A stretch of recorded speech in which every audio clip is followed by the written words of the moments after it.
Hello everyone, welcome to the English Literature Notes.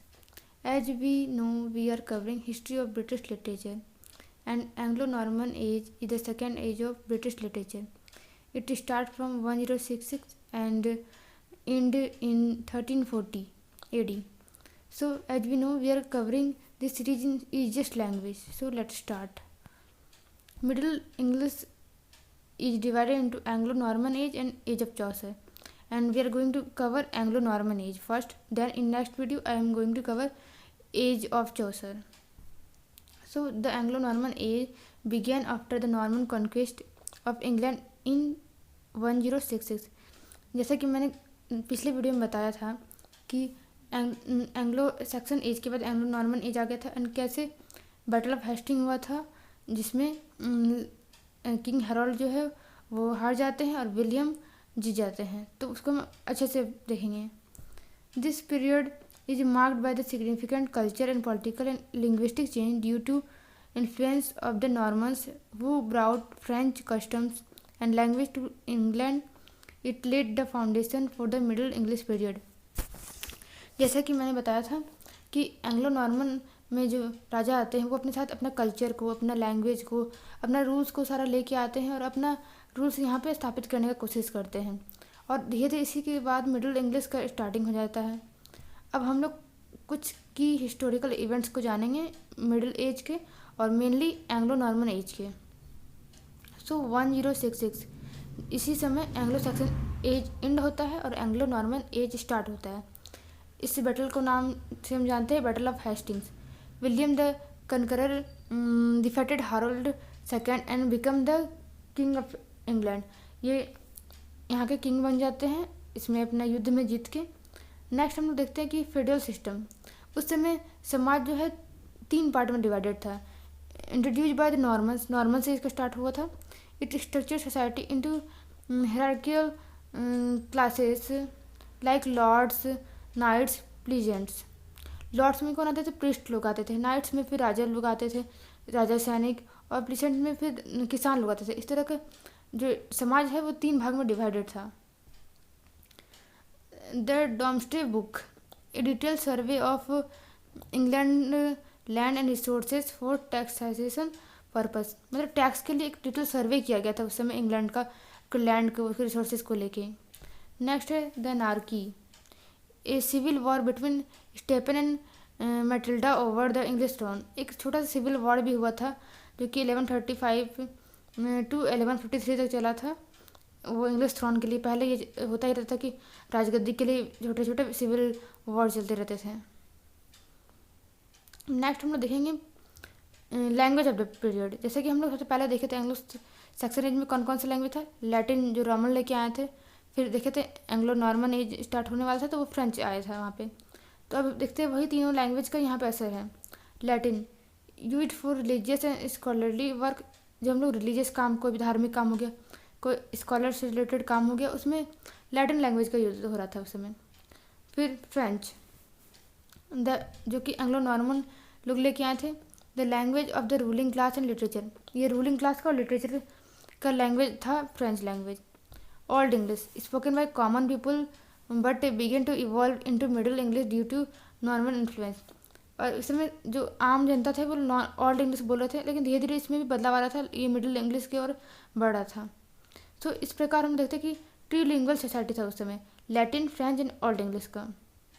French introduce new vocabulary related to law, administration and culture into English.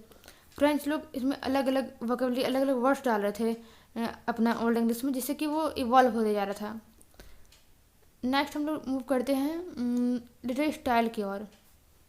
तो romances, chivalry, adventure and courtly love were common theme. इसमें हम लोग देखते हैं जैसे कि starting में हम लोग देखें एंग्लो सैक्सन एज का, तो उस समय इविल, गुड, इसके भी लिखे जा रहे थे लिटरेचर, लेकिन अभी थोड़ा इवॉल्व हो रहा है। थोड़ा सिविलरी, थोड़ा वीरता पे लिखा जा रहा है, एडवेंचर पे लिखा जा रहा है, कोटली लव, थोड़ा रोमांसेस पे लिखा जा रहा है इस टाइम का लिटरेचर।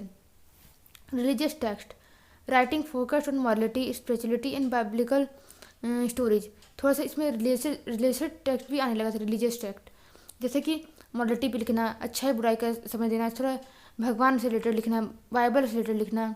फिर हम देखते हैं allegory, many works use symbolism to convey deeper meaning. बहुत सारे इसमें वर्क देखेंगे हम लोग कि इसमें आपको कुछ मॉरल लेसन देने के लिए सिंबल का यूज किया जा रहा है, जिससे कुछ आपको ज़्यादा डीपर मीनिंग दिया जाए, आपको समझ में आए कि इसमें मेनली होता क्या है कि कोई भी गुड हो गया एविल हो गया, इसमें एक कैरेक्टर बना दिया जाता है और उससे हम लोग को मीनिंग समझाने की कोशिश किया जाता है।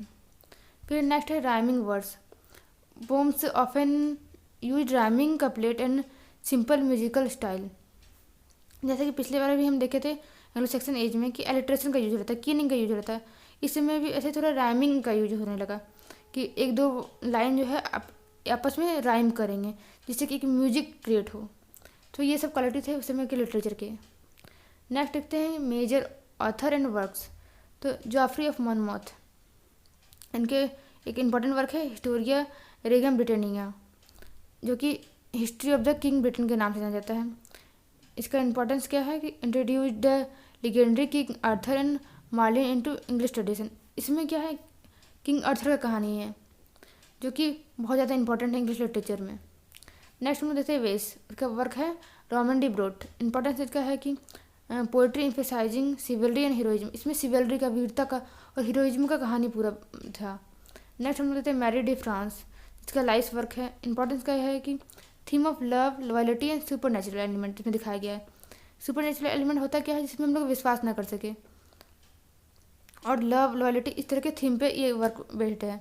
फिर लेमन इसका ब्रूट, इंपॉर्टेंट ये है कि an English adaptation of Wace Roman de Brut written in Middle English reflecting the blending of culture. ये इसका इंग्लिश एडेप्टेशन है जो कि हम लोग पहले देख चुके हैं, वेस का रोमन डी ब्रोट। नेक्स्ट हम लोग देखते हैं कि क्या इसका सिग्निफिकेंस है पीरियड का। तो Anglo Norman age blended French and English culture influencing the development of Middle English. French English culture को ये हमारे इंग्लैंड में ला रहा है और कैसे डेवलपमेंट हो रहा है Old English to Middle English.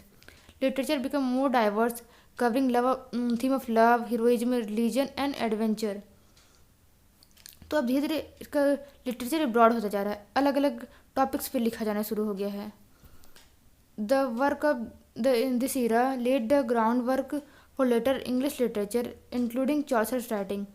अब धीरे धीरे जैसे इवॉल्व हो रहा है। नेक्स्ट में हम लोग देखेंगे कि ये जब चौसर आ रहा है, इसमें चौसर का वर्क देखने को मिलेगा, जो कि बहुत ज़्यादा आज तक भी उनका इन्फ्लुएंस है। This period was a bridge between Old English and flourishing the Middle English literature in the later medieval age. तो इसी सबसे धीरे धीरे स्टार्ट होता है ओल्ड इंग्लिश पर मिडिल इंग्लिश, और धीरे धीरे कैसे लिटरेचर में इवोल्यूशन होता है वो हम लोग वन बाय वन सारे पीरियड के थ्रू देखेंगे। So thank you so much. हम इस तरह धीरे धीरे एज ऑफ चौसर, फिर Renaissance, Elizabethan age, Jacobian as, धीरे धीरे सारे थिंग को हम लोग कवर करेंगे। सो मेरे साथ बने रहें। Thank you so much and like, subscribe and share.